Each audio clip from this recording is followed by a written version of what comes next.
यहाँ पे जो टाइम मेरा लगेगा ना इसके हाफ में उतना ही मेरा टाइम लगेगा यहाँ पे सेम, ठीक है। ये इससे रिएक्टिव कंसंट्रेशन पे डिपेंड नहीं करती।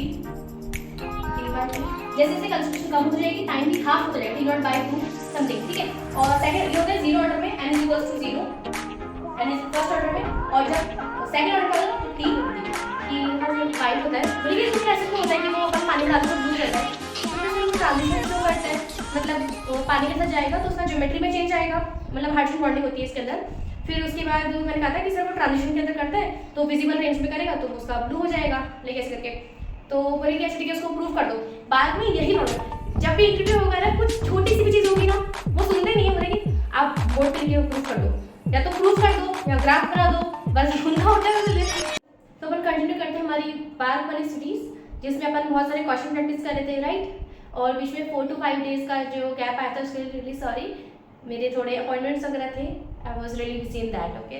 So first question is heavy water is used in nuclear reactors for fast moving neutron as it acts as a moderator।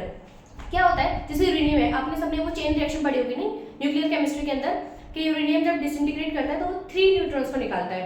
तो यही चीज़ इस अपना जो है ना बार्क, ठीक है। तो ये लोग इसी चीज़ को यूज़ कर रहे हैं कि जो 3 न्यूट्रॉन जो निकाल रहा है अपन को अब दूसरे यूरेनियम को एक्साइट करने के लिए उसमें से भी निकालना है, ठीक है। तो न्यूट्रॉन वो एक ही बार देते हैं कि वो आगे अपना, जैसे कि देखो ये चेन रिएक्शन होती है ना, जैसे कि यूरेनियम है, ठीक है, इसको अपन ने न्यूट्रॉन दिया, ठीक है। अब ये जब करेगा अपनी सीरीज, इसकी बहुत बड़ी सीरीज होती है, इसके साथ साथ वो 3 न्यूट्रॉन्स को एमिट करता है, ठीक है। इसमें से अपन को एक ही आगे भेजना है ताकि वो दूसरे यूरेनियम को स्ट्राइक कर सके, राइट। अब क्योंकि ये 3 निकाल रहा है और ये बहुत एनर्जेटिक होते हैं, ओके, तो इसकी वजह से जो ब्लास्ट वगैरह होता है जो अपन कंट्रोल नहीं कर पाते, तो अपनों के होते 2 रॉड्स होती है, एक तो ग्रेफाइट की रॉड होती है, जैसे अपना इस टाइप का कुछ होता है, टैंक होता है, ठीक है। इसके आसपास इसको बहुत आइसोलेट, बहुत प्रेशराइज रखते हैं, इसके आसपास हैवी वाटर D2O ये करता है ताकि एज अ वो कूलेंट भी वर्क करे, कूलेंट और एज अ मॉडरेटर भी, ठीक है। और यहाँ पे क्या ग्रेफाइट से रॉड होती है, जब पे होता है ना कि बहुत रिएक्शन बहुत ज्यादा मतलब अपने हाथ बाहर जा रही है, तो इन रॉड्स को इंसर्ट किया जाता है ताकि वो मूविंग इलेक्ट्रॉन्स को थोड़ा स्पीड स्लो कर दे, ठीक है। तो ये काम करता है, it is a, okay. Next is sodide ion can exist in, okay. Sodium azide क्या होता है, Na(N3), तो ये टूटा कैसे Na+N3-, ठीक है। तो ये क्या है, ये तो Na+ है, तो ये तो नहीं हो सकता, सोडियम अजाइड C तो बिल्कुल भी नहीं है। थैलेट्स क्या होता है, थैलेट्स देखो, थैलिक एसिड सबको पता है, COOH। अगर इस H की जगह पे मैं कोई सा भी आयन लगा दूं तो उसको थैलेट्स बोलते हैं, ठीक है। तो ऑब्वियसली CO- ही होगा, ये प्लस तो कभी होगा, तो इसके साथ जो भी मेटल होगा जैसे Na+ तो प्लस की फॉर्म में होगा, माइनस की फॉर्म में थोड़ी होगा। तो वैसे इसका आंसर है A, क्रिप्टेट्स। अब ये है क्यों, क्योंकि क्रिप्टेट्स एक ऐसी स्पीशीज होती है जैसे क्राउन ईथर्स टाइप, ये कोई सा भी ion whether it is in plus और नेगेटिव, ये उसको स्टेबलाइज करके उसको सेपरेट करने में हेल्प करती है, तो इनको बोलते हैं क्रिप्टेट्स, ठीक है। कोई सा भी आयन जो अपन को सोल्यूशन से निकालना है उसके लिए अपन क्रिप्टेट्स का यूज करते हैं, तो उसको अपन इजीली आइसोलेट कर सकते हैं। हाँ, यहाँ पे आप Na- एग्जिस्ट कर सकता है, ठीक है। Effective atomic number of chromium at 20, ठीक है, इज, ठीक है। तो क्रोमियम NH3 Cl3, ठीक है। अपन को इफेक्टिव एटॉमिक नंबर, अब देखो क्रोमियम में कितना होता है 24। अब या तो इसको ऐसे कर लो, जब ये डिसोसिएट करेगा तो ये जो 3 है ये कहाँ जाएगा ऊपर, और क्योंकि ये जो क्लोरीन होता है ये ऐसे करेगा ना, जो 3 तो नंबर में चला जाता है और इसके ऊपर चला जाता है, समझ रहे हो। जैसे कि ठीक है, तो जो 3 जब होता है ना तो एक तो इसके चार्ज में चला जाता है, मतलब 3+, क्योंकि ये क्लोराइड होता है माइनस में, और 3 इसका नंबर बन जाता है कि 3 Cl प्रेजेंट है यहाँ पे, ठीक है। तो इससे तो मुझे कोई मतलब नहीं है। अब इसका निकालें 24, अमोनिया देखो 6, एक बॉन्ड में कितने इलेक्ट्रॉन होते हैं 2, तो ये कितने बॉन्ड होना 6, तो 6 -3, क्यों, क्योंकि 3+ में है, प्लस का मतलब कि इस पूरे जो कॉम्प्लेक्स है इसमें से 3 इसने इलेक्ट्रॉन दे दिए, ठीक है। माइनस का मतलब होता है addition of electrons, and plus का मतलब होता है कि सिर्फ दे दिए तो इसलिए -3, ठीक है। 24 12 -3 तो 4 5 6 6 -3 3 2 और 3 33, ठीक है। So it's C 33, okay. The value of magnetic moment in Bohr magneton unit of chromium CO6 is, ठीक है।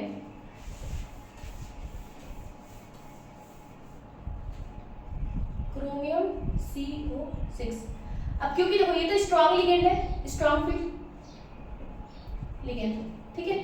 और दूसरी चीज इसका ऑक्सीडेशन स्टेट होता है 0, मतलब सॉरी ये होता है न्यूट्रल लिगेंड, तो ये ऑक्सीडेशन स्टेट पे बिल्कुल भी इफेक्ट नहीं करेगा।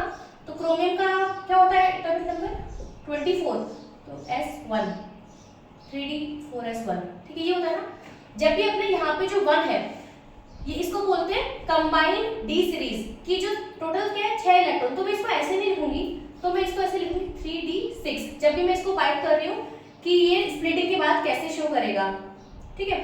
तो स्प्लिट तो करेगा, स्ट्रॉन्ग फील्ड है तो सारे पेयर अप हो जाएंगे, तो ये कंबाइन होते हैं। इसको जो बोलते हैं जैसे निकल है, निकल क्या होता है D8S2, ठीक है। सपोज करो निकल 0 स्टेट में है, तो इसको मैं ओवरऑल क्या बोलूंगी D10, तो ये D10 की तरह वर्क करेगा, समझ रहे हो। ऐसे ही D6 की तरह वर्क करेगा, 4S1 अलग से नहीं लूंगी मैं। तो अब क्योंकि सारे डायमैग्नेटिक है, अनपेड इलेक्ट्रॉन है नहीं, तो मेरा म्यू कितना हो जाएगा 0, ठीक है। डायमैग्नेटिक स्पीशीज है तो इसका हो जाएगा A, दैट इज 0। समझ में आ रहा है ये चीज, इसमें सिर्फ अनपेड इलेक्ट्रॉन को काउंट करते हैं अपन, okay okay. Which are the following when heated with methanol and concentrated H2SO4, ठीक है, yields the smell of oil of wintergreen। अब देखो स्मेल का क्या समझ रहे हो, एस्टर बनना चाहिए, एस्टर बनना चाहिए मतलब मिथेनॉल इसने अल्कोहल इसने दिया है, कार्बोक्सिलिक एसिड तो होना चाहिए, मतलब बेसिकली कोई सा भी एसिड होना चाहिए, acid plus alcohol in acidic medium और बेसिक मीडियम, ठीक है। तो क्या होता है एस्टर, स्मेल तो आएगा, मतलब ए और बी तो बिल्कुल भी नहीं है। और वैसे भी इसका आंसर क्योंकि मुझे पता है, सैलिसिलिक एसिड का एक स्मेल होता है, एक यूनिक स्मेल होता है। सैलिसिलिक एसिड क्या होता है, ये वाला D, ये पता नहीं कहाँ पढ़ा था, जब अपन एस्प्रिन बना रहे थे ना, एस्प्रिन, एस्प्रिन कैसे बनता है, OH COOH, इसका जो अपन एसिटाइलेशन कर देते हैं, एसिटाइलेशन, ठीक है, उससे फिर एस्प्रिन बनता है, तो इसको बोलते हैं सैलिसिलिक एसिड। इसकी एक स्मेल होती है, वैसे भी यूनिक स्मेल होती है, लेकिन जब अपन इसमें करेंगे अपना मिथेनॉल एंड एसिडिक मीडियम, तो ये बनाएगा अपना क्या COOH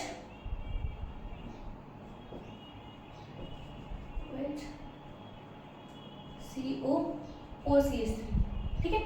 इसकी होती है विंटरग्रीन टाइप, तो it's D, okay. Next is when pH reduces then oxygen binding power in hemoglobin decreases, ठीक है। pH के डायरेक्टली प्रोपोर्शनल होता है, ये अपने पढ़ते हैं अपन जब बाइंड ऑर्गेन के अंदर कोऑपरेटिव बाइंडिंग पढ़ते हैं, तो उसके अंदर क्या होता है कोऑपरेटिव इफेक्ट के अंदर, जैसे अपने देखो जगह जगह पे pH अलग अलग है, ठीक है। तो क्या हुआ, नेचर ने अपन को मायोग्लोबिन भी दिया और हीमोग्लोबिन भी दिया। मायोग्लोबिन पे इतना इफेक्ट नहीं पड़ता है पीएच का, ओके। मायोग्लोबिन कहाँ प्रेजेंट होता है, अपने टिश्यूज में, जैसे फिंगर की टिप्स हो गई जहाँ पे स्टोरेज चाहिए, और हीमोग्लोबिन क्या इधर से ट्रेवल करने का काम आता है, ओके। तो बहुत 2-3 इसके फैक्टर्स हैं कोऑपरेटिव के। ऐसी चीज, अब सपोज करो हीमोग्लोबिन है, उसकी भी अच्छी खासी एफिनिटी ऑक्सीजन को पकड़ने के लिए, लेकिन कुछ तो चेंज करना पड़ेगा ना नेचर को, कि भाई वो अपना जो ऑक्सीजन है वो मायोग्लोबिन को दे दे स्टोरेज करने के लिए, बिकॉज ऑक्सीजन स्टोरेज कौन करता है, मायोग्लोबिन। ट्रांसपोर्ट कौन करता है बॉडी के अंदर, हीमोग्लोबिन। ये अपन आज स्टार्ट करूंगी मैं बायोइनऑर्गेनिक, उसमें अच्छे से समझाऊंगी।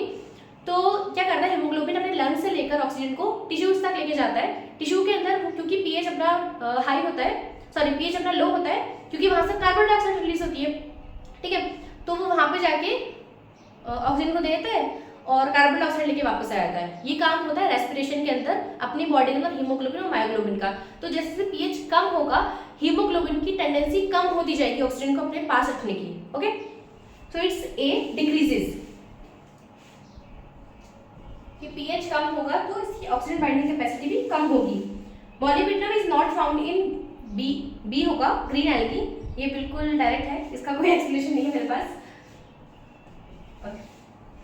सल्फाइड इज, अब देखो S2 minus sulphide, SO4 minus sulphate और SO3 2 माइनस, इसको बोलते हैं सल्फाइड, ठीक है, it's D। Okay, electronic configuration of an element is this much, it is placed in which block, ठीक है। अब एक सेकेंड, पहले मैं ये रब कर देती हूँ। Okay, so this one 4F14 D7 5 6S2। अब देखो, सपोज करो मुझे नहीं पता, ठीक है, अब या तो आप N+L के अकॉर्डिंग देखोगे, खैर छोड़ो वो सब। अब ये देखो F पूरा भरा हुआ है, S भरा हुआ है, अगर मैं कोई सा भी इलेक्ट्रॉन अब ऐड करूंगी, कहाँ ऐड करूंगी? D के अंदर, बिकॉज D एम्प्टी है, तो ये D ब्लॉक का एलिमेंट है, ठीक है। लास्ट इलेक्ट्रॉन मेरा D के अंदर आ रहा है, समझ रहे हो? मैं कोई सा भी इलेक्ट्रॉन अब डालूंगी तो कहाँ डालूंगी? D के अंदर, बिकॉज D अपना अभी फुली फिल्ड नहीं है, D 10 होना चाहिए था उसके लिए, तो मेरा D क्योंकि अभी खाली चल रहा है, तो ये मेरा D ब्लॉक का एलिमेंट है, कि अगर लास्ट इलेक्ट्रॉन जो है वो D का है, ठीक है। So it's C, D block. An aqueous solution of copper sulfate is CuSO4। पता है जब ये एनहाइड्रस लिखा होता है तो ये होता है व्हाइट सॉलिड, ये ना सही बताऊं तो बता दो, और जब इसको वाटर के साथ कर देते हैं एक्वस तो ये होता है ब्लू कलर, ठीक है, which is acidic in nature, ठीक है। मुझसे ना ऑनेस्टली बात, मैंने ये क्वेश्चन पूछा था कि कॉपर सल्फेट जैसा अपन लेते हैं, पहले बोला कि कौन से कलर का होता है, तो मैंने कहा सर अगर वो हाइड्रेटेड है तो ब्लू कलर का होगा, बोले और नहीं हो तो, मैं कहा सर वाइट, क्योंकि मैं एकदम लैब का सोच रही थी, ठीक है, अभी तो मैं बता रही हूँ तुमको बहुत इजी लग रहा है, क्योंकि उस टाइम एकदम लैब का सोच बहुत धीरे धीरे बोल रही थी कि हाँ सर वाइट होता है, बोले कि तो फिर ऐसा क्यों होता है कि वो अपन पानी में डालते तो ब्लू जाता है, तो मैंने कहा सर वो ट्रांजिशन शो करता है, मतलब पानी के साथ जाएगा तो उसका ज्योमेट्री में चेंज आएगा, मतलब हाइड्रोजन बॉन्डिंग होती है इसके अंदर, फिर उसके बाद मैंने कहा था कि सर वो ट्रांजिशन के अंदर करता है तो विजिबल रेंज में करेगा तो उसका ब्लू हो जाएगा, लेकिन ऐसे करके, तो बोले कि अच्छा ठीक है उसको प्रूफ कर दो। बाद में यही प्रॉब्लम है, जब भी इंटरव्यू होगा ना कुछ छोटी सी भी चीज़ होगी ना वो सुनते नहीं है, बोलेगी आप बोर्ड पे लिख के प्रूफ कर दो, या तो प्रूफ कर दो या ग्राफ बना दो, बस उनका होता है बस लेट्स लिख दो। तो ठीक है, थोड़ा मैंने किया था जो भी मुझे इस क्वेश्चन से याद आ गया जस्ट अभी, ठीक है। ब्रोमाइल क्लोराइड टेस्ट इज, अब देखो क्या होता है, ये होता है डिटेक्शन ऑफ क्लोरीन आयन, ठीक है। किसी भी सैंपल में अगर क्लोरीन आयन का प्रेजेंस से अपने शायद जितना मुझे याद है, एक होता है कौन सा था हेलोजन टेस्ट करके एक होता है हेलोजन के लिए, उसके लिए पर्टिकुलर अपना होता है क्लोरीन के लिए करना है तो अपन क्रोमाइल टेस्ट भी कर सकते हैं। इसमें क्या होता है, जैसे कि अपन क्या करते हैं, अपना है K2Cr2O7, ठीक है, इसके साथ अपना सैंपल होगा, उसमें क्लोरीन तो होगा ही, ठीक है, और इसको अपन करते हैं H2SO4 के अंदर, फिर इसको हीट कर लेंगे तो कुछ सोल्यूशन बनता है वेपर फेज में, ये होता है ऑरेंज येलो, ठीक है, ऑरेंज येलो वेपर फेज है। फिर जब इसको अपन करेंगे NaOH के साथ ट्रीट, NaOH कर लो, वाटर कर लो, ठीक है, फिर एक पीपीटी बनाता है, ठीक है, ये होती है येलो कलर की, और साथ में HCl वगैरह इन सब में बनता रहता है इस प्रोसेस में, तो इससे आपको पता पड़ता है कि हाँ इसमें क्लोरीन है, तो ये होता है yellow PPT B. Most basic is, अब देखो सीधी सी बात है, बेसिसिटी मतलब क्या, OH माइनस को देना, ठीक है, या तो ये H प्लस को एक्सेप्ट कर ले या फिर ये OH माइनस को दे दे, तो यहाँ पे क्योंकि OH माइनस मुझे दिख रहा है तो OH माइनस को देना, ठीक है।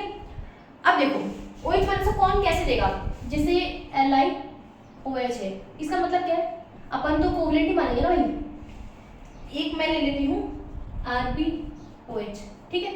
फजांस रूल क्या बोलता है, जितना छोटा कैटायन, ठीक है, सब पे प्लस चार्ज है, एक माइनस बॉन्ड हटा के लिख लो, ठीक है, ये जो सब में एनायन सब में जितना छोटा कैटायन उतना ही उसका पोलराइजिंग पावर ज्यादा, ठीक है। तो फजांस रूल के अकॉर्डिंग जो कोवलेंट कैरेक्टर ज्यादा होगा वो होगा LiOH के अंदर, तो इसका मतलब क्या हुआ कि ये आयनिक फॉर्म में नहीं होगा, यहाँ पे ऐसे बॉन्ड एग्जिस्ट करेगा, जितना हो सकता है परसेंटेज ऑफ कोवलेंट कैरेक्टर ज्यादा होगा इसमें, ये आयनिक के अंदर होगा, ठीक है, जस्ट ऑपोजिट। या फिर दूसरी इसमें टर्म्स पे देख लो, आयनाइजेशन एनर्जी देख लो, Rb क्योंकि हाईली मेटलिक कैरेक्टर रखता है, डाउन द ग्रुप में जाते हैं पीरियोडिक टेबल के, तो उसका मेटलिक कैरेक्टर बढ़ता है क्योंकि वो इजीली इलेक्ट्रॉन दे देगा मतलब OH माइनस की तरह एग्जिस्ट करेगा और Rb प्लस के अंदर एग्जिस्ट करेगा, तो ये आयनिक होगा। तो यहाँ पे OH मैंने इजीली देगा, तो ये ज्यादा बेसिक हो गया, ठीक है। ओके, तो it's D RbOH। Okay, which of the following catalyst is used to produce dacron when a mixture of ethylene glycol and terphthallic acid is heated? होता क्या है, वैसे इसका एंटीमनी ट्राइऑक्साइड है, ये याद ही करना पड़ेगा, बट ठीक है एक बार को बना देती हूँ। इथाइलिन ग्लाइकॉल, टर्पथैलिक एसिड कौन सा होता है, COOH, COOH, यहाँ से ये, यहाँ से OH, ये चला जाएगा तो एक पॉलीमर बनता है, ठीक है। डेक्रोन टेरलीन, इस टाइप की स्पेलिंग होती है, ठीक है। इससे मुझे आता था कि टर्पथैलिक एसिड, ठीक है, डेक्रोन टेरर। ओके, तो यहाँ पे Sb2O3 ऐसा कैटलिस्ट होता है, बाकी हीट और थोड़ी और भी चीजें होती है, बट क्योंकि यहाँ पे डायरेक्ट पूछा है इसलिए it's A, antimony trioxide. Okay, the mole fraction of a solvent in a solution of non volatile solute is this. मैं लिख लेती हूँ, देखो रिलेटिव लोअरिंग, ठीक है, रिलेटिव लोअरिंग की पार्शियल प्रेशर क्या होती है, by P naught, mole fraction of solute, ठीक है, जो कि नॉन वोलेटाइल है। ओके, तो यहाँ पे मोल fraction of a solvent in a solution of, देखो इसने बोला है ये तो होता है सॉल्यूट का मोल फ्रैक्शन, ठीक है। जैसे कि अपन ने कोई पानी है, पानी के अंदर आप ऐसी कोई चीज डाल दो जो वेपर फॉर्म में नहीं हो रही है, जैसे कि सपोज मैंने मिट्टी डाल दी, है ना, ठीक है। अब मिट्टी तो क्या बस बॉटम चली जाती है, एग्जांपल के लिए मैं क्या लूँ, जैसे कोई भी इम्प्योरिटी डाल दी जिसका वेपर फॉर्म में कन्वर्ट नहीं हो रहा है और वो ऊपर से तैर रही है पूरे सोल्यूशन में, ठीक है, ऊपर भी है एक सरफेस पे, अपने ऊपर भी है। जब अपन पानी, अब अपन ने हीट किया, ठीक है, रिलेटिव लोअरिंग वेपर प्रेशर क्या होता है, देखो पानी पहले प्योर फॉर्म में था, अपन हीट कर रहे थे, ऊपर का जो सरफेस था वो वेपर फॉर्म में कन्वर्ट हो रहा था, ठीक है, इवेपोरेशन, राइट, बॉइलिंग बाद में आता है, पता है ना आपको, ठीक है। बॉइलिंग होता है जब एटमॉस्फेरिक प्रेशर की इक्वल हो जाए, तो अभी यहाँ पे सिर्फ वेपर चल रहा है, तो अपन जितना अपन हीट करेंगे वेपर ज्यादा बनेगा, ठीक है।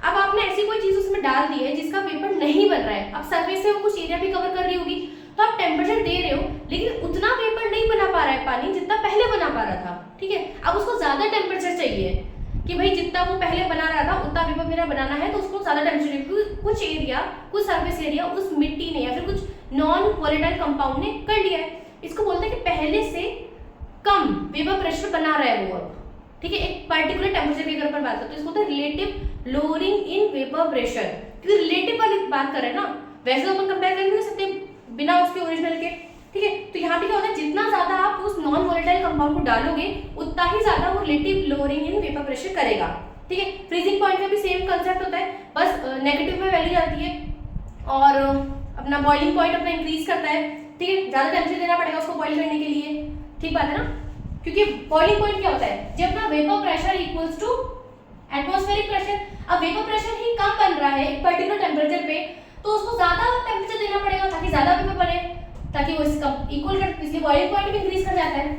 खैर यहाँ पे बात करते हैं कि सॉल्यूट का मोल फ्रैक्शन रखा जाता है, इसमें बोला कि सॉल्वेंट का इसका जो है मोल फ्रैक्शन सॉल्वेंट का वो इसमें दे रखा है 0.950, ठीक है। तो सॉल्यूट का कितना हुआ 1 माइनस 0.950 which is 0.05, है ना, तो relative lowering in vapour pressure which is equals to 0.05, okay, so it's A, समझ में आया ना, okay. Next is which of the following is not an actinide, तो पहले एक्टिनाइड की सीरीज देख लेते हैं। एफ ब्लॉक से तो हमेशा इस टाइप के क्वेश्चन आते हैं, लाइक या तो कॉन्फ़िगरेशन पूछ लेते हैं या फिर कलर का हल्का आता है, कभी क्वेश्चन आएगा तो मैं इसको करा दूंगी। तो ए सी थप्पा U N P P U A M कमबक सी एफ इस एफ एम एम डी नो लर, ठीक है। अब देखो सी यू तो इसमें आ गया था शायद, एम नहीं है, सी एफ ये जो है ना बी कैलिफोर्निया में तो है, यू भी है, ठीक है। टर्बियम जैसा टी जैसा कुछ दिख रहा है क्या इसमें, दिख तो नहीं रहा, ठीक है। क्यूरियम सीएम हल्का हल्का रिलेट कर लिया करो, ठीक है। तो इसमें टर्बियम नहीं है, इट्स डी टर्बियम, जो कि एक्टिनाइड से ब्लॉक नहीं करता है। ये पता है कितना डायब हो, ये है लैंथेनाइड सीरीज का, ला से पर एंडी पम सम यू जीडी तब दाय हो या तम यब लो। कौन सा? हाँ डब्ल्यू, इट्स डी जो लैंथनाइड से बिलोंग करता है। If the value of equilibrium constant Kc is this much, okay, at particular temperature, the value of Kp will be। अब क्या होता है, रिलेशन सबने पढ़ा होता है, Kp is equals to Kc RT del Ng। अब इसको del Ng 1 मत कर देना, PCl5 when dissociate at particular temperature Cl2 plus PCl3, ये सब गैसेस फॉर्म में, ठीक है ना, गैसेस, और ये तो गैसेस में है, ठीक है। तो डेल्टा Ng कितना हुआ, प्रोडक्ट 1 1, तो 2 minus 1 that is 1, तो डेल्टा Ng है 1, तो क्या हुआ, Kp मुझे निकालना है, Kc is 0.0625, okay, mole inverse, okay. Temperature, temperature कितना दे रखा है, 300 डिग्री, 273, तो 573 गैस कांस्टेंट। तो कैलकुलेट करो तो अपना Kp आ जाएगा। मेरे पास में कैलकुलेटर नहीं है, एडजस्टमेंट कर देती, लेकिन अपनी वीडियो में जब एडिट करूंगी ना, तो एंड में आपका आंसर पक्का से कर दूंगी। अभी क्या मोबाइल से मैं रिकॉर्ड कर रही हूँ, इसमें कैलकुलेटर है नहीं, तो ठीक है, मैं इसका भी आंसर यहाँ पे स्किप कर रही हूँ, बट मैं आपको एडिट करके दे दूंगी, ऐसे ही आएगा आंसर, आप प्लीज कर लेना, ठीक है। इसकी पावर अपना 1 है, ठीक है। तो ठीक है, बाद में इसका मैं बता दूंगी एंड वीडियो की एंड के अंदर, ठीक है। Next is the chemical reaction, ठीक है। इसमें क्या कर रहा है, बेंजीन दिया हुआ है, ठीक है। बेंजीन के बाद CH3Cl, ओके, इससे क्या बन रहा है, टोलुइन। तो ये क्या है, प्लस HCl, देखो CH3Cl, ठीक है, ये यहाँ से लेगा, ये हो गया प्लस, तो यहाँ पे क्या होता है, ये इलेक्ट्रोफिलिक सब्स्टिट्यूशन, यहाँ पे H, ये जो पाई डेंसिटी है, ये बेंजीन इसको देता है, ठीक है। पता ना आपको इसके रेजोनेटिंग स्ट्रक्चर्स बनते हैं फिर, क्योंकि इस वाले पाई ने दिया है, तो यहाँ पे H और CH3, ठीक है, यहाँ पे प्लस, यहाँ पे Cl माइनस है, ठीक बता। फिर उसके बाद ये पूरी साइकिल चलती है ऐसे, फिर प्लस इधर आता है, फिर ये प्लस इधर आता है, उसके बाद ये हाइड्रोजन निकल जाता है H प्लस बन के, और यहाँ पे डबल बॉन्ड आया था, तो रेजोनेटिंग स्ट्रक्चर से डबल बॉन्ड का शिफ्ट हो जाता है, और ये जो H प्लस निकला और Cl माइनस ये H से बनाते हैं, ठीक है। तो ये होता है electrophilic substitution, that is A, क्योंकि हाइड्रोजन जा रहा है उसकी जगह पे टॉलरेंट मेरा CH3 आ चुका है। Which of the following reagent is helpful in distinguishing between ethene and ethyne, ठीक है। इथीन क्या होती है, इथाइन दिस, ठीक बात है, ओके। दोनों अनसैचुरेटेड है, तो ब्रोमीन वाटर तो बिल्कुल भी नहीं, क्योंकि अनसैचुरेशन के लिए, डिटेक्शन के लिए दोनों ही देंगे। Br2CCl4 नहीं, इसे जो ब्रोमीन होता है वो सीधा डबल बॉन्ड से अटैक करके ऐसे लग जाता है, Br तो दोनों में लगेगा, ठीक है। तो A भी नहीं, इसका होता है C, अमोनियम सिल्वर नाइट्रेट, या तो ये अपना टॉलरेंस रिएजेंट भी देता है एक इनमें से, और एक अपना इसी का ही CO2 और ये जो रेड पीपीडी है ना, वो देता है इथाइन, क्योंकि इसका जो H है वो एसिडिक होता है, ओके। सो इट्स C, कि हाँ हम इसे डिस्टिंग्विश कर सकते हैं, ठीक है, इथाइन देता है इसमें, okay. If 2 moles of ideal gas expands isothermally and reversibly, okay, isothermal है और रिवर्सिबल है, वर्क डन पूछ रहा है, तो वर्क डन क्या होता है, देखो अगर ये आइसोथर्मल होता तो इसके वर्क डन 2 होते हैं, ठीक है, माइनस nRT ln V2/V1, ठीक है, एक होता है माइनस P2 V1 से V2 dV, ठीक है, ये होता है V1 से V2, ठीक है। ये कब होता है, जब इरिवर्सिबल हो प्रोसेस लेकिन आइसोथर्मल हो। ये कब होता है, जब रिवर्सिबल हो, ठीक है। अब प्रेशर के टाइम में हो तो P1 ऊपर आएगा, P2 नीचे आएगा, यहाँ पे V2/V1, ठीक है, जस्ट इसका उल्टा हो जाता है। अब क्योंकि इसे बोला है रिवर्सिबल है और आइसोथर्मल है, मतलब कि फर्स्ट वन, ओके। टेम्परेचर देखा 25 डिग्री सेल्सियस, तो टेम्परेचर आएगा 273 प्लस 25, ठीक है, तो 1 8 7 8 9 298 केल्विन, ओके। गैस कांस्टेंट से देखा 1.98 कैलोरीज, ठीक है। मोल्स कितने, 2 moles, okay. From it's initial value volume of 2.24 to 22.4, ठीक है, 100 10, ठीक है, इससे ही करिएगा बचा 10, तो ln 10 है ये, अभी तक लॉग है, ठीक है ना। ओके, तो work is -2 r t 2.303 log 10, log 10 क्या होता है 1, ठीक है, तो इसको हटा दो। तो जब इसको कैलकुलेट करोगे मैं इसका आंसर आपको बता दूंगी, यहाँ पे मैंने ब्लैंक छोड़ दिया है। ओके, इट्स इन कैलोरीज, इतना मेरा वर्क डन हो जाएगा। इफ 2 मोल्स ऑफ, ठीक है हो गया, if 75% of first order reaction is completed in 32 minutes. Okay, देखो फर्स्ट ऑर्डर की ना एक खास बात होती है, ये है A not by 2, A not by 4, ये 100% है। जब 50% ये अपना खत्म हो गया, फिर 50 का आधा कितना 25 का आधा कितना ऐसे 12.5, ठीक है। तो यहाँ पे जो टाइम मेरा लगेगा ना इसके हाफ में, उतना ही मेरा टाइम लगेगा यहाँ पे सेम, ठीक है। ये इसके रिएक्टिंग कंसंट्रेशन पे डिपेंड नहीं करता। यहीं पे अगर बात करते हैं जीरो ऑर्डर या फिर सेकंड ऑर्डर, जीरो ऑर्डर में क्या होता है A not by 2, A not by 4, ठीक है, T by 2, जैसे जैसे कंसंट्रेशन कम होती जाएगी टाइम भी हाफ होता जाएगा, T नॉट by 2 समथिंग, ठीक है। और सेकंड ये होता है जीरो ऑर्डर में n is equals to 0, n is first order में, और जब सेकंड ऑर्डर का तो T 2T, जितना जितना रिएक्टेंट कम होता जाएगा उतना टाइम बढ़ता चला जाएगा, ठीक है, 4T, ठीक है, उतना ही बढ़ता चला जाएगा, ठीक है।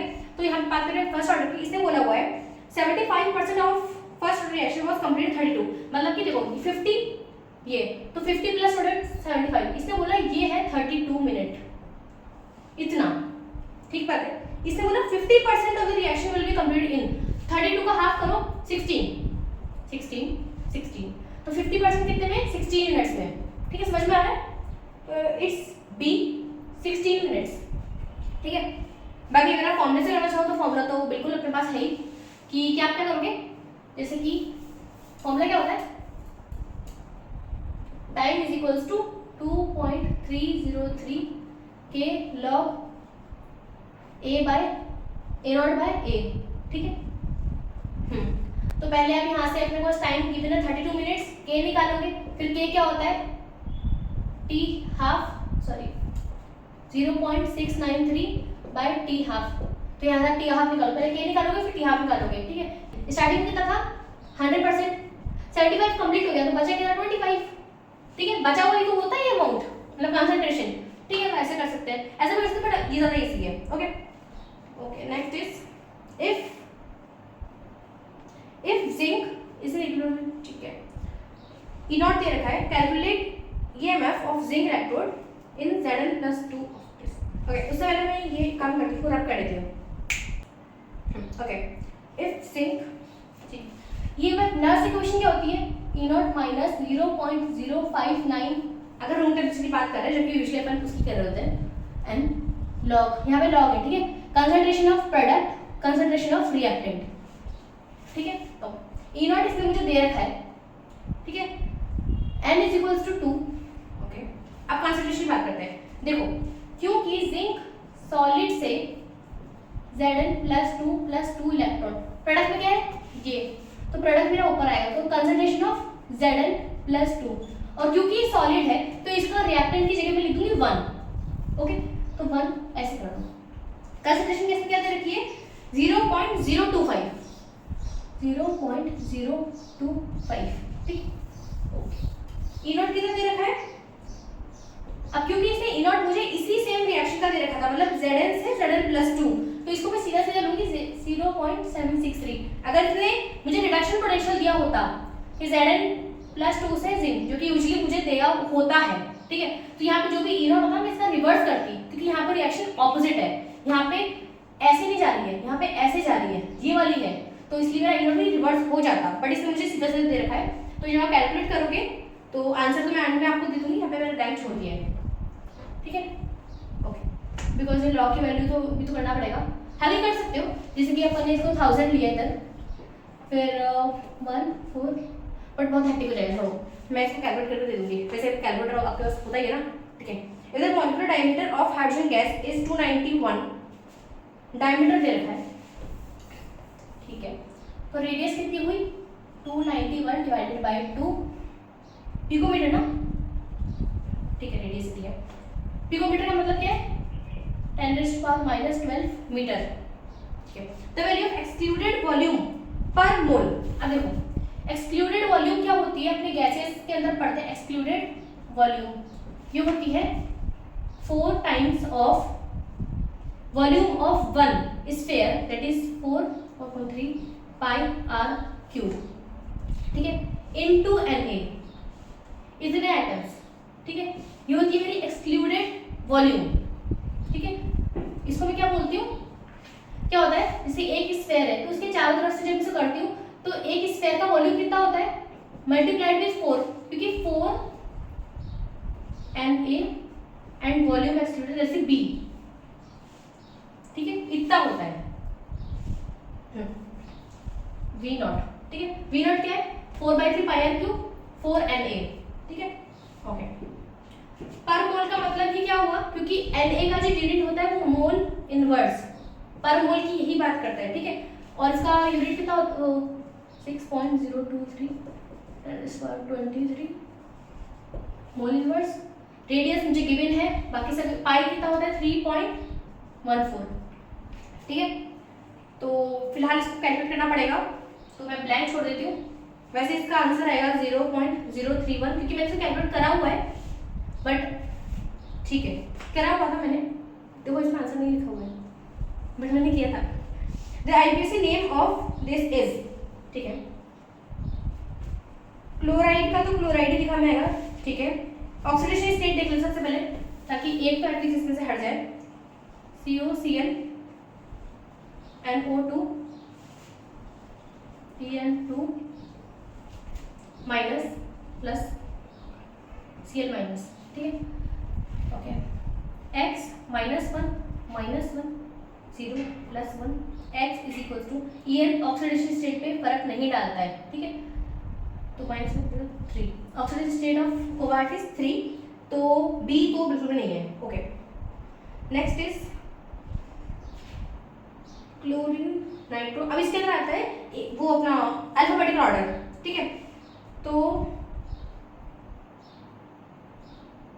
इसका आंसर C क्लोरो बिस इथाइल नाइट्रो कोबाल्ट क्लोराइड। देखो कोबाल्टिक तो बिल्कुल भी नहीं आएगा, जो ए में दे रखा है कोबाल्टा cobaltic, because C cationic species है, ठीक है। ए और बी नहीं हो सकता। सी और डी में सिर्फ एक फर्क है कि बिस जो इथाइलिन है ना उसको पहले लिखे या फिर क्लोरो। क्या होता है ये बिस ट्रिस, ये जब भी आता है देखो पहले तो आता कब है जब डाई वाली चीज, डाई ट्राई या फिर कॉमन नेम के अंदर आ रखी हो, जैसे ये को क्या बोलते हैं इथाइलिन डायअमीन, तो इसमें डाई ट्राई इसमें तो आ चुका है ना। तो अब जो हम यूज करेंगे कितने नंबर ऑफ ये है मतलब ये रखो, तो इसमें बिस ट्रिस यूज आती है, ठीक है। इसके अंदर इसको अपन अल्फाबेटिकल ऑर्डर में नहीं लेते हैं, ठीक है। अल्फाबेटिकल ऑर्डर होता है क्लोरो नाइट्रो इथाइलिन डायअमीन, इन तीनों का होता है, इस नंबर का नहीं होगा, ठीक है।